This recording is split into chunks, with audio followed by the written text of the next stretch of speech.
My neighbor is doing some lawn care, so apologies if you hear any noise being picked up by the mic. But that is not the topic of today's video. No, no, no, no. It is about Meghan Markle losing a $100 million deal with Netflix, all because she could not generate the kind of content that she was promising. That's right, the Duke and Duchess of Sussex have lost a multi-million-dollar deal.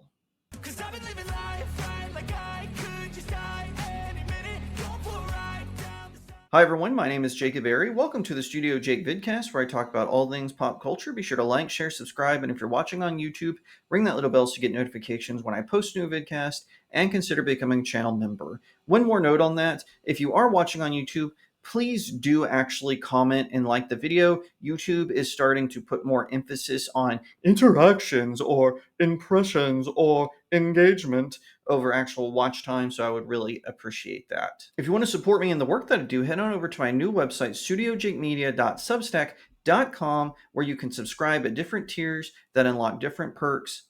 Thank you in advance.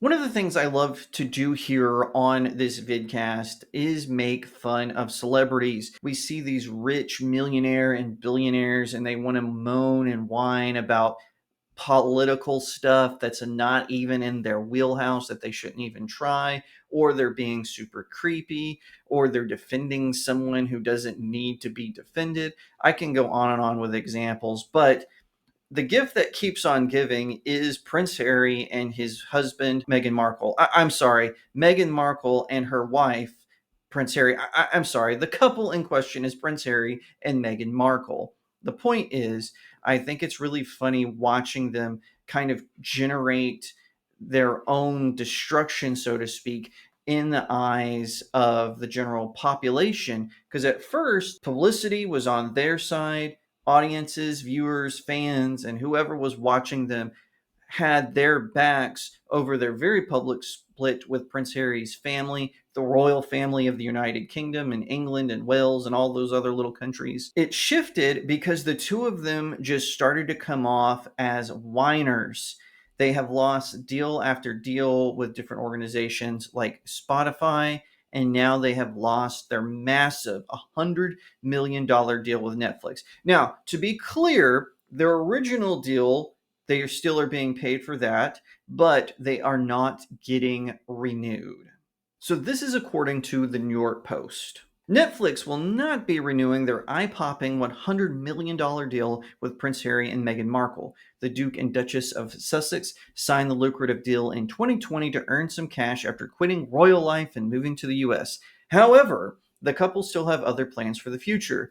There are more TV projects coming soon with both the Duke and Duchess, a source told Page Six.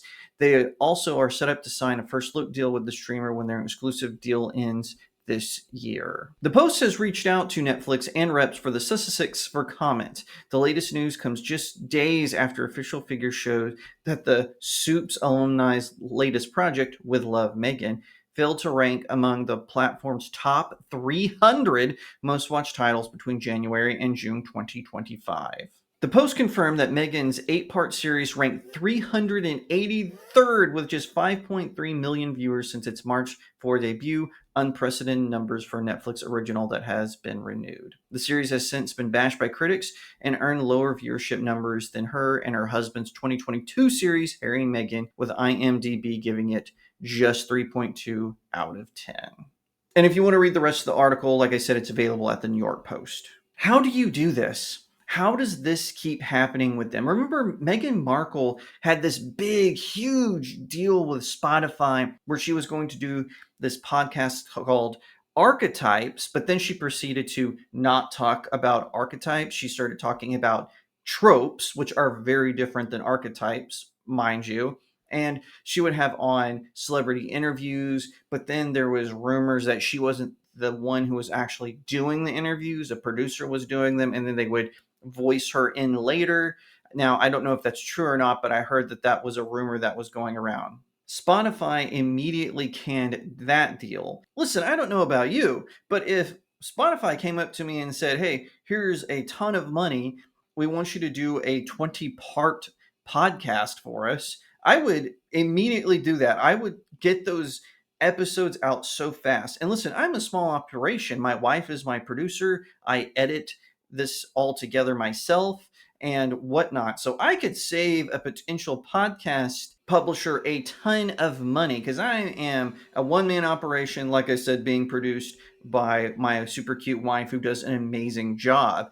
So I wouldn't even need like a huge studio. I mean, it would be nice, it would be helpful. I could do some really cool stuff with that, but I don't need that kind of things. I could save a ton of money. But anyway, they blew that. So then they lurch over to Netflix because a lot of people were intrigued by their story. Harry and Meghan definitely captured a few people's interest because people wanted to hear their side of the story. Of course, the royal family was doing what they do very poorly and not say anything. We heard rumors about Meghan making the Princess of Wales cry. We heard all of these other stuff about mistreatment of staff, how she was mean to people, how she and Harry would get angry that they weren't getting paid a certain amount to do certain things, how they weren't happy with the castle that the Queen had gifted them before her demise and whatnot. It was just one big thing after another. And now they've ruined it at Netflix. These two social climbers have just blown everything out of the water. Everything they touch has crumbled, and it's all because of their own making. The two of them are their worst enemies.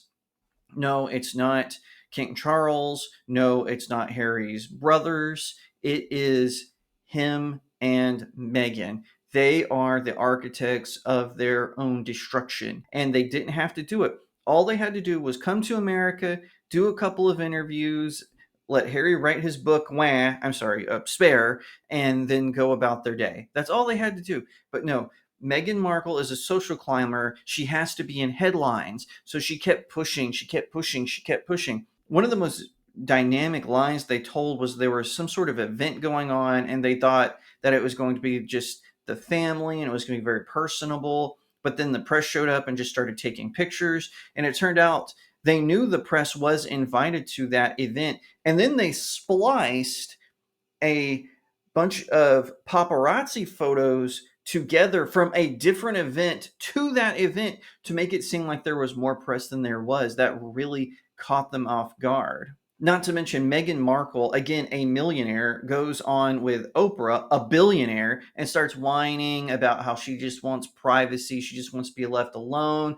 The royal family are a bunch of bigots, which could be true. I don't know. But instead of making herself look like the victim, she ended up making herself look like a bully, look like an ungrateful brat, and whatnot. It really spoiled the surprise they wanted. And now Americans in particular are just tired of them. I heard a rumor that they might end up moving to mainland Europe because Harry has some connections there.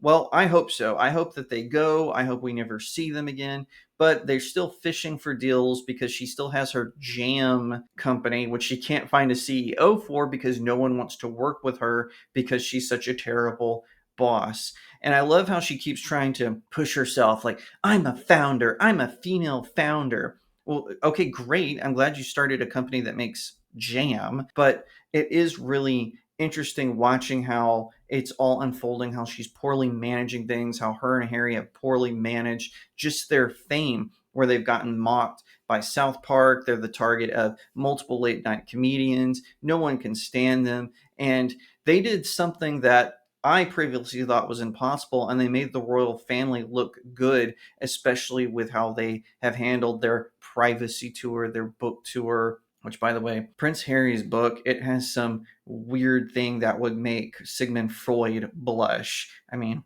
whew. And he also read it in his own voice. He did the audio book for Spare, so it only made it worse to hear him say it. Just gross, obnoxious stuff. I'm not sad for them. They have that $100 million from their first Netflix deal. Maybe Netflix will be stupid enough to pick them up again. If they do, that Netflix CEO needs to be fired and needs to be replaced because he has made one terrible decision after the other, and that includes signing the Markles. If you made it to the end of the video, please leave me a comment that mentions Prince Harry and Meghan Markle. I would love to hear your thoughts on all of this. But anyway, thank you so much for watching. If you liked the video, be sure to give it a like, share it out to all your friends, leave me a comment to what you think, and subscribe. Don't forget to ring that little bell if you're watching on YouTube so you get notifications when I post a new vidcast, and consider becoming a channel member. If you want to support me in the work that I do, head on over to my website, studiojakemedia.substack.com. It's where you can find even more pop culture articles and pop culture news. You can find movie reviews, anime reviews, TV reviews, and so much more. Different tiers unlock different perks, including being able to pick the topics for the website as well as here on the vidcast. So check that out. Thank you in advance. Also on that website is the conveniently titled Buy My Books section. It's where you can pick up one or all four of my novels. I've got links all over the place, but they're all available on Amazon.com. Pick them up, leave me a 5-star review. It really helps out small indie creators like myself. Once again, thank you so much for watching, and I'll see you next time right here on Studio Jake.